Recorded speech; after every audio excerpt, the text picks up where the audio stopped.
বলে সুলাইমান আর রিহা, আল্লাহ বলেন সুলাইমান আলাইহিস সালামের জন্য আমি বাতাসকে তার অনুগত, তার বাধ্য করে দিয়েছিলাম, তাবে করে দিয়েছিলাম। গুদুবা শাহর রাহুয়া শাহর, এক সকালে 1 মাসের পথ, এক বিকালে 1 মাসের পথ। সুলাইমান আলাইহিস সালাম তার হাওয়ার তক্তে, তিনি বিশাল তার একটা সিংহাসন ছিল। তো এই সিংহাসনে তাফসীরে বলা আছে যে 1 ফরসাক, অর্থাৎ 2 মাইল প্রস্থ, 2 মাইল দৈর্ঘ্য, এত বড় একটা সিংহাসন। এটাই সুলাইমান আলাইহিস সালামের আসন ছিল, সৈন্যবাহিনীর ব্যবস্থা, স্ত্রীদের থাকার ব্যবস্থা, এই সব কিছু দিয়ে সুলাইমান আলাইহিস সালাম আরোহণ করে যখন বাতাসকে আদেশ দিতেন, তখন এই বাতাস 1 মাসের রাস্তা 1 সকালে তাকে নিয়ে যেত। সুলাইমান আলাইহিস সালাম সারা পৃথিবীর বাদশা ছিলেন, কাজে তিনি সিরিয়া থেকে ইয়ামান, কাবুল, ওজদোখার, পৃথিবীর বিভিন্ন অঞ্চলে তিনি এভাবে সফর করতেন। তো 1 সকালে 1 মাসের রাস্তা, 1 বৈকালে 1 মাসের রাস্তা তিনি চলতেন। তাহলে সেই সময় বিমান ছিল না, কিন্তু আল্লাহ তাআলা পয়গম্বরদেরকে এই নিয়ামত দান করেছেন যে তারা বিমানের চাইতে আরো সুন্দরভাবে, বিমানে তো এতগুলো বোঝা বহন করতে পারে না, এভাবে আল্লাহ তাআলা তাদেরকে এটা দান করেছেন। আর কি ও আসাল্লাহু আইনাল কেতের, আল্লাহ বলেন সুলাইমান আলাইহিস সালামের জন্য আমি তামাকে প্রবাহিত করে দিয়েছিলাম। কেতর মানে তামা, ব্রাশ। এই তামাকে তার জন্য আল্লাহ গলে দিয়েছিলেন। দাউদ আলাইহিস সালাম যে লোহা, আর সুলাইমান আলাইহিস সালাম দিয়েছেন তামা। অমেনাল জিন্নে, এবং জিনদের মধ্যে হতে মাইয়ামালু বাইনি ইয়াদাইহি, এমন জিনেরা ছিল যারা সুলাইমান আলাইহিস সালামের সামনে কাজ করত। বেইজনে রব্বি, রবের আদেশে। সুলাইমান আলাইহিস সালামের অধীনে জিনেরা ছিল এবং আল্লাহর আদেশে সুলাইমান আলাইহিস সালামের সামনে তারা কাজ করতে বাধ্য হতো। অমাইয়াজাক মিনহুম আন আমরিনা, আল্লাহ বলেন তাদের মধ্যে কেহ যদি আমার আদেশ থেকে মানে বিপদগামী হয়, আদেশ লঙ্ঘন করে, নুযিকুহু মিন আযাবিস সাঈর, আমি তাকে জ্বলন্ত আগুনের শাস্তি আমি তাকে ভোগ করাবো, আল্লাহ বলছেন। অর্থাৎ এই শয়তানরা সুলাইমান আলাইহিস সালামের সামনে আদেশ পালন করবে, কাজ করবে। পাহারাদার আছে ফেরেশতারা, তারা আগুনের লাঠি নিয়ে পাহারা দিচ্ছেন। যদি কেউ আদেশ অমান্য করে তো আগুনের লাঠি দিয়ে তারা ফেরেশতারা পিটাবে, এবং এই পিটারে কেউ মরবে বা জখম হবে, মারাত্মক কিছু হবে। এইভাবে জিনদেরকে সুলাইমান আলাইহিস সালামের অনুগত আল্লাহ করে দিয়েছিলেন। এই কথাগুলো সরাসরি কোরআনে, তা নাহলে এই কথা এমনি বললে মানুষ পাগল বলতো, যেটা কেমন কথা, এটা কোরআন সরাসরি। ইয়ামালুনা মায়াশা, এই জিনেরা সুলাইমান আলাইহিস সালাম যা চাইতেন তাই তার জন্য করে দিতেন। উনি যা আদেশ করতেন তাই করতেন। কি করতেন? মিম মাহারিবা, বড় বড় উঁচু অট্টালিকা। তামাসিরা, ভাস্কর্য, বিভিন্ন পাখি, পশু এবং পৃথিবীর স্বনামধন্য কোনো মানুষের প্রতিকৃতি, এগুলা তিনি করতেন। সেই যুগে এগুলো করা বৈধ ছিল। ভাস্কর্য এবং মূর্তি কিন্তু এক না। মূর্তি হলো কাল্পনিক, মূর্তি যেভাবে করা হয় ওইভাবেই যে ওইটা বাস্তবে ছিল এর কিন্তু প্রমাণ নাই। আর ভাস্কর্য তো এটা বাস্তব, কোন মানুষটাকে আপনি এখানে আঁকছেন বা তৈরি করছেন, ঠিক ওই মানুষটাই হুবহু আপনি তৈরি করবেন, এবং তার থেকে যা শেখার বা ইতিহাস বা যা স্মরণ করার এটা আপনি স্মরণ করবেন। এটা না হলো ভাস্কর্য। আর মূর্তিগুলো হলো কাল্পনিক। যেমন একটা মানুষের মাথায়, মানুষের সাথে একটা হাতির মাথা, এটা কি আসলেই বাস্তবতা এটা হতে পারে? তো এই জন্য এই মূর্তিগুলি কিন্তু কাল্পনিক, যেটা এইরকমের। আর ভাস্কর্যটা কাল্পনিক না, মানে যার ভাস্কর্য হুবহু ওই লোকটাকে সেখানে তৈরি করতে হবে, যে পাখি, পশু, জীব, এটা ওভাবেই করা। এই ভাস্কর্য নির্মাণ করা সুলাইমান আলাইহিস সালামের জামানায় বৈধ ছিল, কিন্তু আমাদের শরিয়াতে এটা আল্লাহ অবৈধ করেছেন। তার কারণ এই ভাস্কর্য যদিও ইতিহাস বা জ্ঞান সংরক্ষণের জন্য করা হতো, কিন্তু এগুলি দীর্ঘকাল থাকার পরে মানুষেরা পরবর্তী প্রজন্ম মনে করত এবং শয়তান পরামর্শ দিত যে তোমাদের বাপদাদারা এর ইবাদত করতো, তোমরাও করো। এর দ্বারা সমাজে শিরক সৃষ্টি হয়। এই জন্য আল্লাহ তাআলা আমাদের শরিয়াতে এটাকে সম্পূর্ণ নিষেধ করেছে যে এইটা তোমরা করবে না। জেফানের কাল জবাবে, বড় বড় পেয়ালা, পুকুরের মতো পেয়ালা, বড়। তাফসীরে বলা আছে যে সুলাইমান আলাইহিস সালামের জামানায় এত বড় বড় থালা পেয়ালা নির্মাণ করা হতো যে একটা থালাতে 1000 লোক খাইতে বসতে পারত? জবাব মানে পুকুর। কুদুরের রাশিয়ার স্থাপিত ড্যাগ, এত বড় ড্যাগ যেটাকে নাড়ানো যেত না, এক জায়গায় স্থাপন করা থাকতো, সিঁড়ি দিয়ে ওঠা, সিঁড়ি দিয়ে নামা, সিঁড়ি দিয়ে খাদ্য বোঝাই করা, খাদ্য সরবরাহ করা, সিঁড়ির মাধ্যমে করা হতো। রাশিয়াত মানে স্থাপিত, যেটা একই জায়গায় স্থাপন করা থাকতো, এটাকে নাড়ানো যেত। এভাবে বড় বড় ড্যাগ এগুলা শয়তানদের দ্বারা সাল্লাল্লাহু আলাইহি ওয়াসাল্লাম বানাতেন। আল্লাহ এ মালু আলা দাউদ শুকরা, দাউদ পরিবার তোমরা কাজ করো, হে দাউদ পরিবার তোমরা কাজ করো এবং আল্লাহর কৃতজ্ঞতা জ্ঞাপন করো। কিন্তু আল্লাহ বলেন কলিলুম মিন ইবাদিয়া শাকুর, আমার বান্দাদের মধ্যে হতে খুব কম বান্দাই আছে যারা কৃতজ্ঞতা জ্ঞাপন করে, অকৃতজ্ঞ মানুষই বেশি। এখন আল্লাহ বলেন ফালাম্মা কাযাইনা আলাইহিল মাউতা, অতঃপর যখন আমি সুলাইমান আলাইহিস সালামের মৃত্যুর সিদ্ধান্ত করলাম যে এখন তার মৃত্যু হবে, মা দাল্লাহুম আলা মাউতিহি, তার মৃত্যুর ব্যাপারে তারা অন্য কিছুর মাধ্যমেই জানতে পারছিল না। এই বিষয়টা তারা জানতে পারছিল কিভাবে? ইল্লা দাব্বাতুল আরদ, যে কেবলমাত্র মাটির পোকা, উই পোকা অথবা ঘুণ পোকা তাকুলু মিন সাতাহু, তার লাঠিটাকে খেয়ে ফেলেছিল। ফালাম্মা খাররা, অথবা সাল্লাল্লাহু আলাইহি ওয়াসাল্লাম যখন লাঠি ভেঙে পড়ে গেলেন, তাবাইয়ানাত, তখন বিষয়টা স্পষ্ট হয়ে গেল, আল জান্নু আনকানু ইয়ালামুন আল গায়বা মা লাবিসু বিল আযাবিন, যে জিনেরা যদি গায়েব জানতো তাহলে তারা এই কঠিন পরিশ্রমের মধ্যে নিজেদেরকে আবদ্ধ রাখত না। এখন তাফসীর শোনেন। সুলাইমান আলাইহিস সালামের মৃত্যুর সময় যখন আসলো, নবীদের মৃত্যুর আগে অনুমতি নেওয়া হয়। জিবরিল আজরাইল এসে বলে যে আমি আল্লাহর পক্ষ থেকে আসি, আপনাকে সালাম। আপনি বলেন যে দুনিয়াতে থাকবেন না আল্লাহর সান্নিধ্যে যাবেন, কিন্তু কোন নবী বলেন যে আমি এখানে থাকবো। খারাপ জায়গা থেকে ভালো জায়গায় সবাই যেতে চায়। তো সুলাইমান আলাইহিস সালামের কাছে যখন মৃত্যুর জন্য ফেরেশতা এসে অনুমতি চাইলো, তখন বলে যে আমি তো মৃত্যু চাই, তা আমাকে একটু অবকাশ দেন যে আমি আমার প্রাইভেট কামরা যেখানে আমি ইবাদত করি সেই রুমে ঢুকিয়া আমি লাঠি শক্ত করে থুতুর নিচে দিয়ে ভর করে দাঁড়িয়ে থাকবো। এই দাঁড়ানো অবস্থা আমার জান কবজ করবেন। তার কারণ এই বাইতুল মুকাদ্দাসের নির্মাণ কাজ চলছে, জিন মানুষ সবাই মিলে কাজ করছে। তারা যদি দেখে যে আমি মরে গেছি তো ওরা কাজ করাই চলে যাবে। কাজে আমি এভাবে দাঁড়াই থাকবো যেন ওরা বুঝতে না পারে যে আমি মরে গেছি। এই দাঁড়ানো অবস্থা আমার জান কবজ করবেন এবং এইভাবে আমি দাঁড়াই থাকবো। তো ফেরেশতারা এই অবকাশ দিলেন। সুলাইমান আলাইহিস সালাম শক্ত করে তার এই দাড়ির নিচে লাঠিকে শক্ত করে ধরে ওই ইবাদত খানায় এভাবে তিনি মরে গেলেন। ওখানে তার জান কবজ এভাবে করা হলো। এরপরে এভাবে 1 বছর পর্যন্ত সুলাইমান আলাইহিস সালাম এভাবে ছিলেন। 1 বছরের মধ্যে বাইতুল মুকাদ্দাসের সমস্ত কাজকর্ম কমপ্লিট হয়ে গেল। এখন আর সুলাইমান প্রয়োজন নাই। বাইতুল মুকাদ্দাস নির্মাণ কমপ্লিট হয়ে গেল। ওদিকে ঘুণ পোকা বা উই পোকা, এই পোকার লাঠিটা খেয়ে একেবারে জরা জরা করছে, লাঠিতে আর স্ট্রেংথ নাই, লাঠি ভাঙিয়া সুলাইমান আলাইহিস সালাম পড়ে গেছে। তো এখন এখানে আল্লাহ বলেন যে ফালাম্মা মেনসাত, তার লাঠিটা পোকায় খেয়ে ফেললো।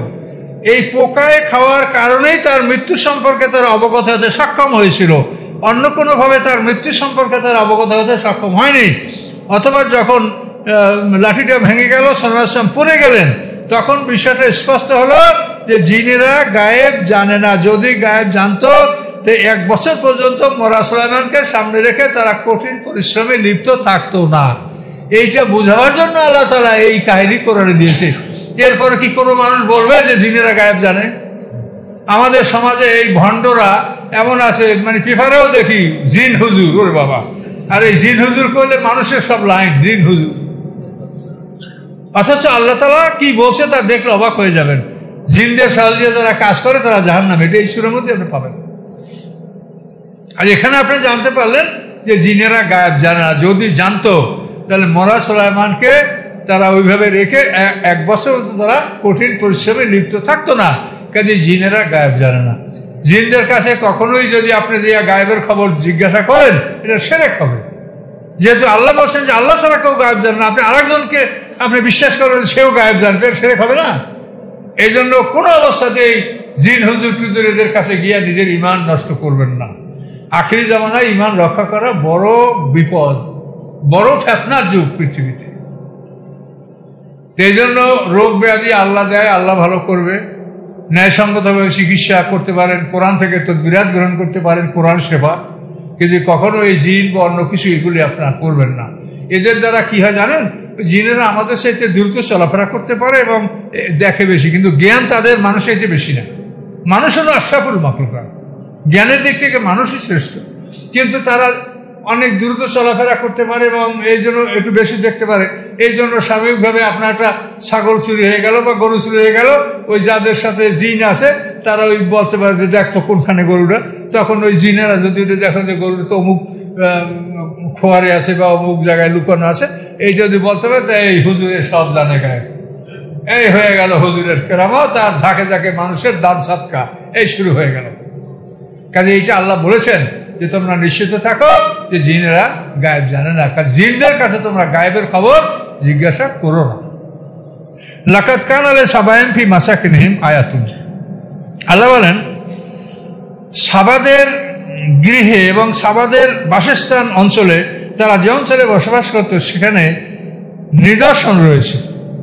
নিদর্শন হলো যে তারা ইয়ামান থেকে সিরিয়া পর্যন্ত বহু দূরের রাস্তা, ইয়ামান থেকে মক্কাই 1 মাসের রাস্তা, ইয়ামান তো একেবারে দক্ষিণ অঞ্চলে আরব সাগরের কিনারায়, আর এদিকে সিরিয়া হলো উত্তরে। তাহলে এই ইয়ামান যাইতে স্বাভাবিকভাবে 2 মাসের ঊর্ধ্বে সময় লাগে, আর যাতায়াতে 4 মাস বা 5 মাসও লাগতে পারে, এত দূরের পথ। তো এই জন্য আল্লাহ বলেন যে লাকাত কানা লিসাবাইন ফি মাসাকিনহিম আয়াতুন, যে সাবাদের জন্য তাদের বাসগৃহে বা তাদের আবাসিক এলাকায় নিদর্শন ছিল। কি নিদর্শন? জান্নাতান আন ইয়ামিন আন শিমাল, মানে ইয়ামান থেকে সিরিয়ার দিকে যে রাস্তা ছিল, এই রাস্তার ডানে এবং বামে বাগান ছিল। মাঝের রাস্তার 2 দিকে ডানে এবং বামে ফলের বাগান। আল্লাহ বলেন কুলু মির রিজকি রাব্বিকুম, তোমরা তোমাদের রবের রিজক ভোগ করো, খাও, আশকুরু লাহু, এবং আল্লাহ শুকরিয়া আদায় করো, বালদাতুন তয়্যিবাতুন, পবিত্র শহর, রব্বুন গফুর, এবং ক্ষমাশীল আল্লাহ রব। তাহলে পবিত্র শহর, ক্ষমাশীল রব, এই পবিত্র শহর এখানে বলা হয়েছে, এখানে মশা মাছি 4 প্রকার সাপ বিচ্ছু এগুলি ক্ষতিকর কোনো প্রাণী সেখানে ছিল না ওই শহর। এই জন্য বালদাতুন তয়্যিবাতুন, পবিত্র শহর, আর ক্ষমাশীল আল্লাহ। এভাবে তাদেরকে নেয়ামত দেওয়া হলো। ফারাজু, আল্লাহ বলেন যে তারা এই নেয়ামত থেকে ফিরে গেল। তাদেরকে যখন নসিহত করা হলো, নবীরা উপদেশ দিল, তখন তারা বলল যে এগুলো আল্লাহর কিছু না, এগুলো আমরা এমনি এগুলো করেছি, আমাদের বাগান, আমাদের কাজেই আল্লাহ যদি করে থাকে তার শিক্ষা সে নিয়ে যাবে, যদি আল্লাহর হয় তো আল্লাহটা নিয়ে যাক, ওরা এভাবে বললো। এই জন্য ফারাজু মানে ওরা এটা প্রত্যাখ্যান করলো, আল্লাহর নিয়ামতকে অস্বীকার করলো। অস্বীকার করার পর আল্লাহ কি করলেন? ফারসান আলাইহিম সাইলাল আরাম, আল্লাহ বলেন তাদের উপরে আমি বাঁধ ভাঙ্গা বন্যা পাঠিয়ে দিলাম। এই যে বিশাল মানে 2 পাহাড়ের মধ্যে বাঁধ ছিল, বহু বাঁধ ছিল, একটা দুইটা না, ইরানে বহু বাঁধ ছিল এভাবে। তো এই বাঁধগুলি ভাঙ্গার নমুনা হলো কি, প্রথমে ওর মধ্যে ইঁদুর ঢুকলো, ইঁদুর ঢুকে সিঁদুর করতে লাগলো, ছোট ছোট সিঁদুরতে পানি বের হতে লাগলো। তো ওখানে বিড়ালের চাষ করলো, বহু বিড়াল, যে ইঁদুর যেন না থাকে। কিন্তু আল্লাহর মহিনা এমন বড় বড় লাল ইঁদুর আসে যে ইঁদুর তারা বিড়ালকে হটাই দিয়েছে, বিড়াল ভয়তে আর আসে না, বিড়াল সব পালাইছে। এভাবে শেষ পর্যন্ত ইঁদুরে সুরঙ্গ করলো, গর্ত করলো, এর থেকে আস্তে আস্তে বাঁধে ফাটল ধরে এই বাঁধ ধ্বংস হয়ে গেল। তা আল্লাহ বলেন আমি তাদের উপরে বাঁধ ভাঙ্গা বন্যা চাপিয়ে দিলাম, বাদদালনাহুম বিজান্নাতাইন জান্নাতাইন, এবং তাদের যে 2 ধারে সুন্দর বাগান ছিল, ফলের বাগান, তার পরিবর্তে আমি অন্য 2টা বাগান দিলাম। কেমন বাগান? জাওয়াতায়ে উকলেন খামতেন, যে সেখানে কিছু ফল হতো, তিতা ফল, যা মানুষই খেতে পারে না, তিক্ত কিছু ফল ধরতো, সেগুলো মানুষ খেতে পারে না। ও আসলেন, এবং কিছু ঝাউ গাছ, বা সাইয়্যিমিন সিদরিল কালিল, এবং সামান্য কিছু কুল গাছ, বড়ই গাছ, এইগুলি আমি তাদেরকে দিয়েছিলাম। কিন্তু সেখানে ভোগের জন্য যে ফলমূল, এরকম কোনো ফলমূল আমি তাদের রাখিনি। জালিকা জাযাইনাহুম বিমা কাফারু, আল্লাহ বলেন এই শাস্তি আমি তাদেরকে দিয়েছি তাদের কুফরির জন্য। তারা আমার নিয়ামতে কুফরি করেছে, বলেছে যে এগুলি আল্লাহর না, যদি আল্লাহর হয় তো আল্লাহ নিয়ে যাক, তা আল্লাহ নিয়ে গেছে। ও হাল নুজাজি ইল্লাল কাফুর, আল্লাহ বলেন আমি কাফের ছাড়া অন্য কাউকে আমি শাস্তি প্রদান করি না। ওয়াজআলনা বাইনাহুম ওয়া বাইনাল কুরাল্লাতী বারাকনা ফিহা কুরআন যাহিরা। আল্লাহ বলেন তাদের যে গ্রাম, তাদের যে বসতি এলাকা, সেই এলাকার থেকে কুরআন যাহিরা মানে এমন এমন গ্রাম স্থাপন করেছিলাম যে এক গ্রাম থেকে অন্য গ্রাম দেখা যাইত। মানে তাদের যে ইয়ামানের দিকে যে রাস্তাটা ছিল, তারা এই একটা গ্রাম, তারপরে দ্বিপ্রহরে তারা আর একটা গ্রামে পৌঁছত, আবার ওখানে তারা বিশ্রাম করে খাওয়া দাওয়া করে আবার সন্ধ্যাবেলা আর একটা গ্রামে পৌঁছে যেত। এই জন্য বলা আছে কুরআন যাহিরা। তার গ্রামগুলি এমন ছিল যে একটা গ্রাম থেকে আরেকটা গ্রাম এটা দেখা যাইত। এইভাবে গ্রাম সাজানো ছিল। এবং কদ্দারনা ফিহা সায়রা, আল্লাহ বলেন এই গ্রামের মধ্যে তাদের সফর আমি নির্ধারণ করেছিলাম, যে সকালে সফর করে করে দ্বিপ্রহরে আর একটা গ্রামে, সেখানে সরাইখানা, বাসস্থান, বিশ্রামের জায়গা সব। তো এভাবে আমি এক গ্রাম থেকে আর এক গ্রাম দেখা যায়, এইভাবে গ্রামে স্থাপন করেছিলাম। আর বলেছিলাম সিরুফিয়া লাইয়ালে আইয়ামান আমিন, এই রাস্তা, এই শহরে, এই জনপদে তোমরা সফর করো, লাইয়ালি ও আইয়ামান, দিবারাত্রি তোমরা সফর করতে থাকো, আমিনী, নিরাপদে। কোনো চোর ডাকাত ভয় ভীত কিচ্ছু তোমাদের নাই, কারো অভাব নাই তো কে চুরি করবেন, ডাকাতি করবেন। এইভাবে যখন তাদেরকে নিয়ামত দেওয়া হলো, ওরা করলো কি জানেন? ফকালু রব্বানা বায়াত বাইনা আসফারেনা, ওরা বললো যে আল্লাহ আমাদের সফরের পথ আপনি দূরত্ব বাড়িয়ে দেন। আমরা এইরকম আরাম করবো, কি সফরের কিছু হয়? সফর করবো, মরুভূমি পার হবো, অনেক কষ্ট করব, তখন বিশ্রাম করব, তখন আরাম হবে। তাহলে এইরকম মানে বিনা কষ্টের সফর, এটা তো আমাদের ভালো লাগে না। আল্লাহ আমাদের জন্য কি করেন? সফরের মধ্যে দূরত্ব স্থাপন করে দেন। বনি ইসরাঈলের মতো বেশিখানা ভালো লাগে না, কথা বলতে পারছেন? সফরের দূরত্ব সৃষ্টি করে দেন। ওয়াজালামু আনফুসাহুম, আল্লাহ বলেন তারা নিজেদের জুলুম করলো। ফাজআলনাহুম আহাদিসা, আমি তাদেরকে এমন করলাম যে শুধু তারা ঘটনায়, ইতিহাসে পরিণত হলো, যে মানুষ তাদের ইতিহাস শুনে যে কিভাবে তারা ধ্বংস হয়েছে। মুমাজ্জাক নাম কুল্লাম মুমাজ্জাক, এবং তাদেরকে আমি সারা পৃথিবীতে ছড়িয়ে ছিটিয়ে দিলাম। ওই ইয়ামানে যত বাসিন্দারা ছিল তারা সব পরে এই মদিনা হিজরত করেছে, মক্কা হিজরত করেছে, তারপরে সিরিয়া হিজরত করছে, যে সিরিয়া গাসসান এরা এই এলাকার, তারপরে মদিনায় যে আওস খাজরাত এরা এই এলাকার লোক, তারপরে মক্কায় যে বনু খাজা এরা এই গোত্রের লোক। এদেরকে আল্লাহ সব পৃথিবীতে ছড়িয়ে ছিটিয়ে দিয়েছে, ওখানে তারা কেউ বসবাস করতে পারে না। জমিনকে আল্লাহ তাআলা বালুকমায় করে দিয়েছে। ইন্না ফি যালিকা লাআয়াতান লিকুল্লি সাব্বারিন শাকুর, নিশ্চয় এর মধ্যে রয়েছে নিদর্শন ওই জাতির জন্য যারা ধৈর্যশীল এবং যারা কৃতজ্ঞতা জ্ঞাপন করে। ওয়ালাকাদ সাদ্দাকা আলাইহিম বিল মুস্তাজান্না, আল্লাহ বলেন নিশ্চয়ই শয়তান তার ধারণা সত্যে পরিণত হয়েছে। ফাত্তাবাহু, সকল মানুষ ইবলিসকে অনুসরণ করেছে, ইল্লা ফারিকাম মিনাল মুমিনিন, মুসলমানদের একটা দল ছাড়া। ইবলিসের ধারণা, ইবলিস বলছিল কি যে আমি আপনার সমস্ত বান্দাদেরকে গোমরাহ করব। লায়ান আখারতানি ইলা ইয়াউমিল কিয়ামাতে লা আহতানি কুন্না যুররিয়াতাহু ইল্লা কালিলা। এই আয়াত এভাবে আছে যে ইবলিস বলছিল যে আমাকে যদি অবকাশ দেন, যে আদম সন্তানের আমি সব এদেরকে আমি বিপদগামী করব, আমি জাহান্নামী করব। এই যে ইবলিসের ধারণা, সেইটা আল্লাহ বলেন ইবলিসের ধারণা বাস্তবায়িত হয়েছে, মারাত্মক। আল্লাহ বলেন ইবলিসের ধারণা সত্যে পরিণত হয়েছে। ফাত্তাবাহু, মানুষ ইবলিসকে অনুকরণ করেছে, ইল্লা ফারিকাম মিনাল মুমিনিন, মুসলমানদের একটা দল ছাড়া। এই মুসলমানদের একটা দল ছাড়া অন্যরা সবাই ইবলিসের অনুসরণ করেছে। মুসলমান তো পৃথিবীতে কম, এবং যারা মুসলমান তাদের মধ্যে আবার অনেক আছে ইবলিসের সমর্থক। এই কথাটা আল্লাহ বলছেন যে একদল ছাড়া ইবলিসের ধারণাটা বাস্তবায়িত হয়েছে, ধারণাটা সত্যে পরিণত হয়েছে। অধিকাংশ মানুষই ইবলিসকে অনুসরণ করেছে। ওমা কানা লাহু আলাইহিম মিন সুলতানিন, আল্লাহ বলেন ইবলিসের তাদের উপরে, মুমিন বান্দার উপরে কোনো ক্ষমতা নাই, বরং এই ক্ষমতা ইবলিসকে কেন দেওয়া হয়েছে? ইল্লা লিনা'লামা মান ইউমিনু বিল আখিরাতে, যে আমি জানতে চাই যে পরকাল বিশ্বাস কে করে, কারা করে।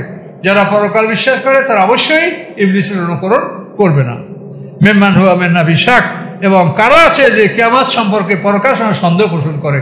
যারা কিয়ামত সম্পর্কে সন্দেহ পোষণ করে তারাই ইবলিসের অনুকরণ করবে, কিন্তু কিয়ামতের উপরে যারা বিশ্বাস রাখে তারা ইবলিসের অনুকরণ করবে না।